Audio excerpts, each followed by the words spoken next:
Hi friends, எல்லோரும் எப்படி இருக்கீங்க? இப்போது இந்த வீடியோவில் நீங்கள் என்ன பார்க்க போகிறீங்கன்னா, சுவையான மீன் குழம்பு தான் பார்க்க போகிறீங்க. அதுக்கு தேவையான பொருள் என்னென்னா, வெங்காயம், தக்காளி, ஒரு 15 பல் பூண்டு, தேவையான அளவு மிளகாத்தூள், புளியும் கரைச்சி வச்சுக்கோங்க.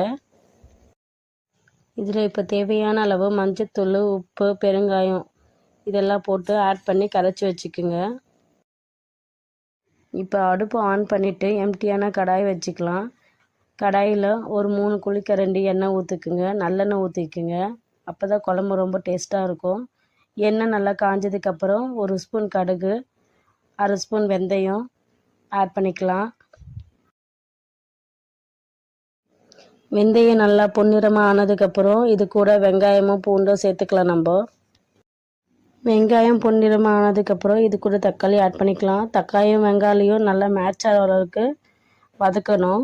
நல்லா வதங்கினதுக்கப்புறம் நம்ம கரைச்சி வச்ச மிளகாத்தூள், புளி கரைசலை இது கூட ஆட் பண்ணிக்கலாம்.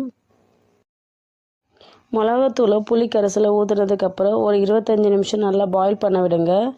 பாயில் பண்ணால் தான் நல்லாயிருக்கும். பாயில் பண்ணாமல் நீங்கள் மீன் போட்டிங்கன்னா நல்லா இருக்காது. நல்லா கொதி வந்ததுக்கப்புறம் தான் நீங்கள் மீனை சேர்க்கணும். மீன் போட்டதுக்கப்புறம் ஒரு 3 நிமிஷம் குக் பண்ண விடுங்க. அவ்வளோதான், சுவையான மத்தி மீன் தயாருங்க. நீங்களும் இதே மாதிரி வீட்டில் செஞ்சு பாருங்கள். பாய். என்னுடைய சேனலை சப்ஸ்கிரைப் பண்ணாமல் இருந்தீங்கன்னா சப்ஸ்கிரைப் பண்ணிவிட்டு பக்கத்தில் இருக்கிற பெல் ஐக்கானை கிளிக் பண்ணுங்கள். அப்போ தான் நான் போடுற வீடியோ உடனுக்குடனே உங்களுக்கு நோட்டிஃபிகேஷனில் காமிக்கும்.